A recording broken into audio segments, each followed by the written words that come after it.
maximizing plant immunity against pests and diseases.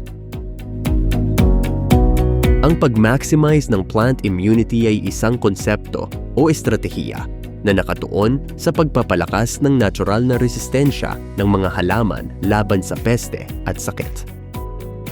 Ito ay maaaring isagawa sa pamamagitan ng iba't ibang pamamaraan tulad ng biological control. Ang paggamit ng natural enemies ng mga peste tulad ng ladybugs at lacewings ay tumutulong sa pagpapanatili ng balanse sa ecosystem. Sa halip na gumamit ng chemical, ang paggamit ng mga organismong ito ay isang sustainable na paraan upang mapigilan ang pagdami ng mga mapanirang insekto. Organic inputs and biostimulants.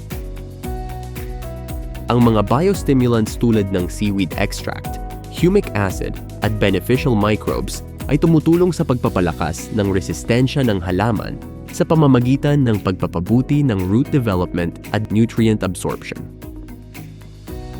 Bukod sa pagpapalakas ng immune response ng halaman, ang mga ito ay nakakatulong din sa pagharap sa environmental stress tulad ng tagtuyot at sobrang init. Cultural practices.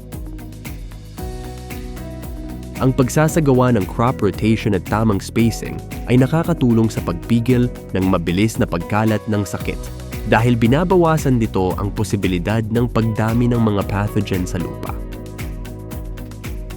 Ang pagpapanatili ng kalinisan sa paligid ng taniman tulad ng pagtatanggal at pagsunog o tamang pagtatapon ng mga nahawang dahon at debris ay isa ring mahalagang hakbang upang maiwasan ang pagkalat ng peste at sakit. Ang mas malakas na immune system ng halaman ay nakakatulong sa paglaban sa stress mula sa pabago-bagong klima. Tumutok sa aming YouTube channel para sa iba pang tanim tips.